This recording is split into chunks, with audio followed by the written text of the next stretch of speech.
Have you ever walked into your baby's nursery after a wildly stressful day, holding your breath, trying to act completely normal, only for your little one to instantly start fussing the second you pick them up? It is uncanny, almost like they have psychological radar. Well, it turns out they actually do. Welcome back to the Baby Mind Coach. Today we are looking at the incredible neurobiology of emotional mirroring, exploring how your mood secretly shapes your baby's developing brain, and why this is actually your ultimate parenting superpower, not something to feel guilty about. To understand how this works, we have to look at a groundbreaking piece of developmental psychology called the still face experiment, pioneered by Dr. Edward Tronick. In these studies, researchers observed that when a parent suddenly makes their face completely blank and emotionally unreadable, the infant's nervous system rapidly reacts.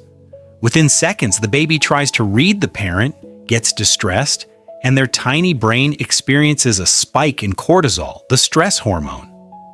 Think of your emotional state like a Wi-Fi router, and your baby's brain is the smartphone constantly trying to connect to your signal. Infants rely on a biological phenomenon called co-regulation. Because their own prefrontal cortex, the logical, calming part of the brain, is barely online, they literally plug into your nervous system to map out how they should feel. When your router is sending out a frantic, high-stress signal, their smartphone brain downloads that exact vibe instantly. Let's look at how this emotional Wi-Fi plays out in normal, everyday life across different ages. Imagine you have a 4-month-old at bedtime. You are running late, your mind is racing through your to-do list, and you are desperately thinking, "Please, just sleep."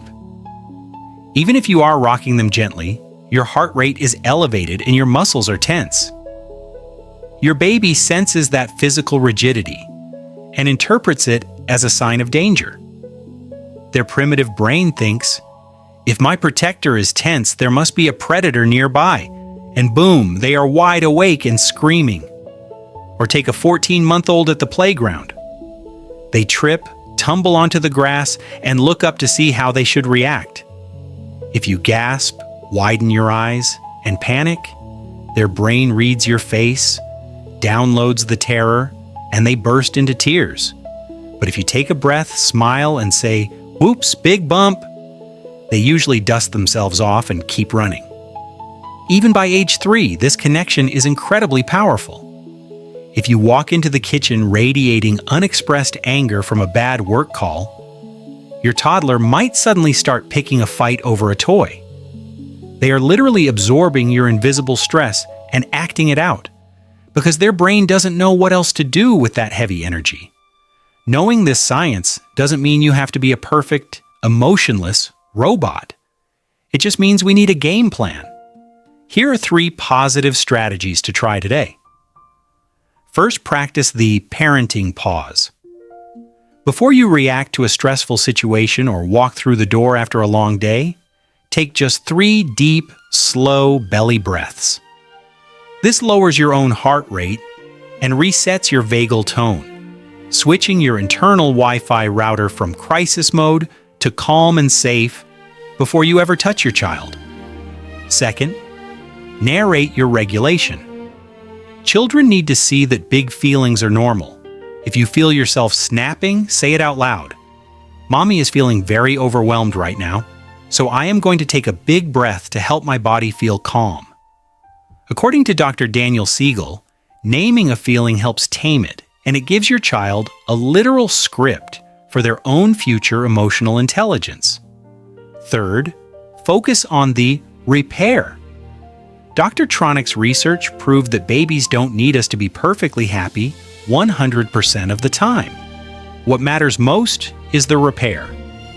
If you lose your cool or show your stress, simply come back together, offer a warm hug, and say, "I was upset earlier, but I am okay now." That transition from stress back to safety is the exact mechanism that builds a resilient, secure brain architecture. Please remember, your baby doesn't need a flawless parent. They just need a human one who is willing to breathe through the chaos alongside them. You're doing an incredible job, even on the tough days. Have you ever noticed your little one picking up on your secret stress or matching your calm energy? Drop your experiences in the comments below. I read every single one. Hit that subscribe button to join the Baby Mind Coach family for weekly science-backed parenting insights, and I will see you in our next video.